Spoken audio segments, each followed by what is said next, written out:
Bonjour Jean-Yves Le Drian. Bonjour. La France a pris acte de la décision du Mali de renvoyer notre ambassadeur, ce qui peut être vécu comme une humiliation. Elle prend acte, la France, mais va-t-elle en tirer les conséquences ? Ce qui me frappe beaucoup dans le comportement de la junte qui a pris le pouvoir après 2 coups d'État au Mali, c'est cette fuite en avant. La junte exclut. Elle exclut notre ambassadeur. Il y a quelques jours, elle excluait les forces spéciales danoises qui étaient venues à leur demande aider à combattre le terrorisme et accompagner les forces maliennes pour cela. Elle a exclu antérieurement le représentant de ce qu'on appelle la communauté des États d'Afrique de l'Ouest qui était là pour être le porte-parole de ces pays. Elle l'a exclu. Elle est dans une fuite en avant et dans une forme d'isolement complet à l'égard des autres pays africains et de la communauté. Mais quelle leçon en tire-nous alors que nos hommes sont sur place ? C'est vrai qu'il y a là des ruptures fortes qui se sont produites. Il y a une rupture politique, dans la mesure où ce pays est dirigé maintenant par une junte autoproclamée et qui estime ne pas pouvoir engager un processus démocratique avant 5 ans. Il y a une rupture diplomatique avec le Mali ? Rupture politique. Et puis rupture militaire, parce que de plus en plus, il y a des entraves à notre fonctionnement. Et puis rupture aussi de ce pays et de la junte au pouvoir avec la communauté internationale, avec les Nations Unies, avec les pays voisins. Donc cette rupture-là nous amène obligatoirement à nous interroger sur notre posture. Et nous avons engagé des consultations, parce que nous ne sommes pas le seul dans cette affaire.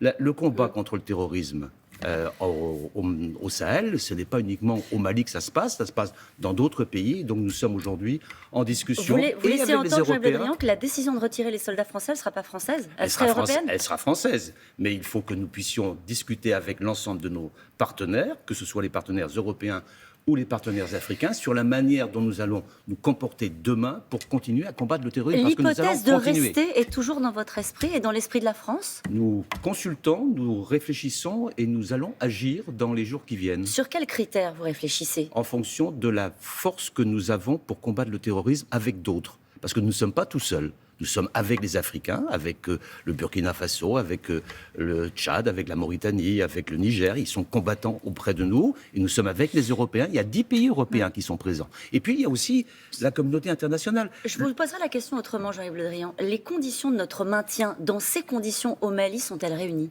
Je trouve qu'aujourd'hui, la situation ne peut pas rester en l'état. Et c'est la raison pour laquelle nous sommes engagés dans une consultation pour adapter notre dispositif à la nouvelle donne que provoque la junte au pouvoir au Mali. Ça fait 9 ans qu'on est là-bas ?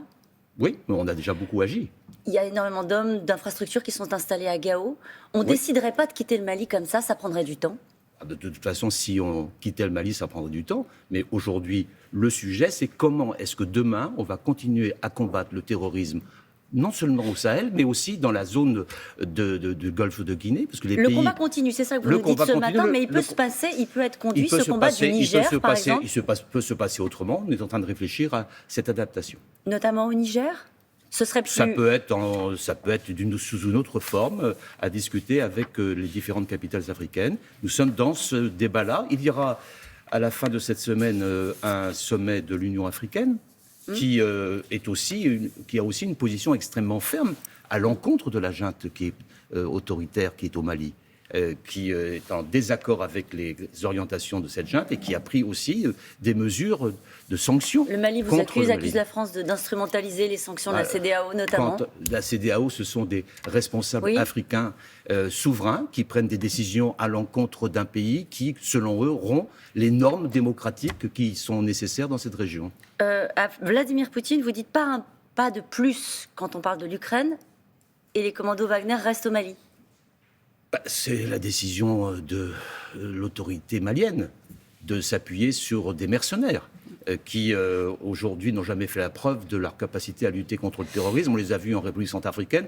Ce sont des gens qui font des exactions, ce sont des gens qui se servent directement sur les ressources du pays et qui ont pour principal objectif de protéger la junte au pouvoir. Quand on voit comment les choses se passent et peut-être vont se terminer au Mali, il y a des gens qui vous regardent ce matin et qui disent 53 soldats français sont morts. Est-ce que cette opération est un échec ? Moi, j'étais ministre de la Défense au moment où les opérations ont commencé et je me souviens du premier mort, le chef de bataillon Damien Boiteux. Et puis, il y a eu récemment le 53e, le brigadier Martin. La France a été au rendez-vous du combat contre le terrorisme, à la demande de ces pays. La France a payé le prix du sang.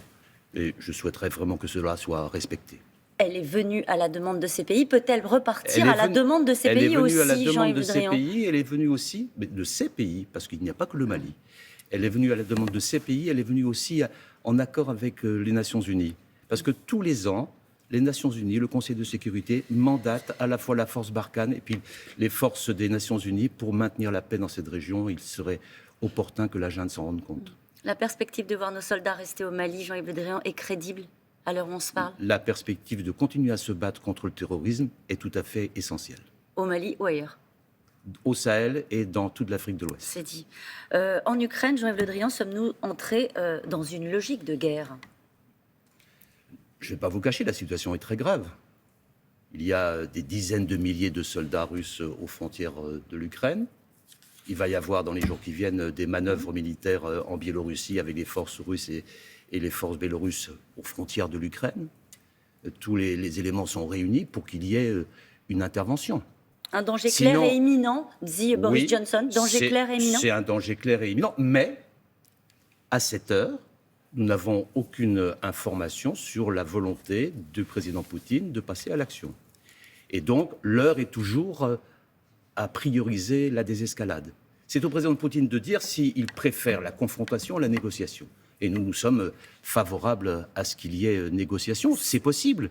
Sur quoi ? Est-ce que vous voyez une condition posée par Vladimir Poutine à l'OTAN, aux Européens, à l'Occident qui soit acceptable ? Il y a deux sujets différents, mais qui sont complémentaires. Il y a d'une part la discussion, la négociation sur la situation en Ukraine. Il y a déjà eu une petite avancée, qui était l'autre jour la réunion de ce qu'on appelle le format Normandie. C'est-à-dire c'est un format où on retrouve à la fois les Russes, les Ukrainiens, les Allemands et les Français qui négocient sur la base d'un accord qui a eu lieu il y a maintenant quelques années à Minsk en 2014. Ce format Normandie, il a entériné, et c'est la première fois qu'il s'est réunissait depuis 2 ans, il a entériné le maintien du cessez-le-feu.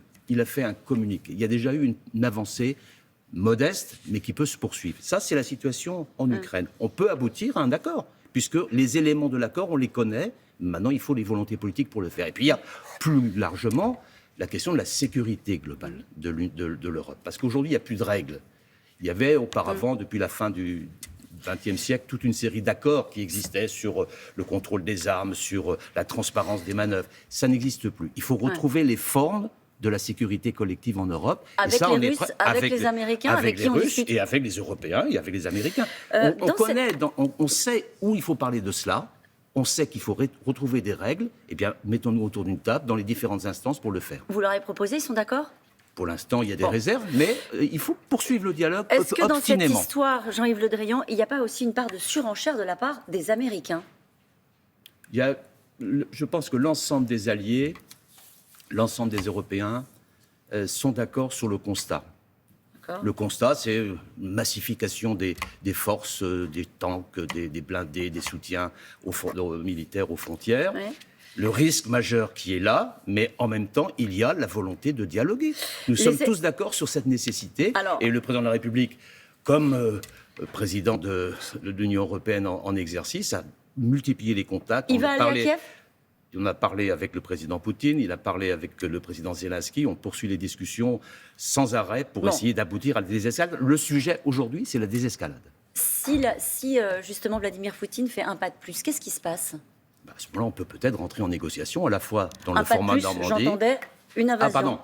À ce moment-là, il le sait, des mesures et des représailles considérables. Considérables ? Est-ce que... Massives, considérables. Et si d'aventure il y avait une intervention qui remettait en cause l'intégrité et la souveraineté de l'Ukraine là maintenant, ça veut dire qu'il y aurait déjà des conséquences sur l'énergie, puisque le gaz européen, il passe en grande partie par l'Ukraine. Il y aurait des conséquences graves, mais il y aurait des conséquences graves et massives à l'encontre de la Russie, pour dissuader la Russie de faire une intervention en Ukraine. Ce serait l'Europe qui serait pénalisée par les sanctions économiques vis-à-vis de la Russie aussi ? Il y aura des mesures d'atténuation pour éviter que l'Europe subisse les conséquences. Ouais. Mais la Russie sait que si elle fait un pas, alors les mesures seront lourdes. Des sanctions économiques ? Financières.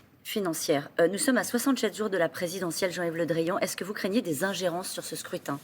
Et est-ce qu'il y a déjà eu des alertes ? Je pense qu'on est beaucoup plus prémunis là que nous l'étions dans le passé. Et la précaution et la sécurité cyber est une de nos priorités. Et tout me laisse à penser quand même que ces élections se passeront normalement sans ingérence. Merci beaucoup, Jean-Yves Le Merci. Drian. Merci Jean-Yves Le Drian. La France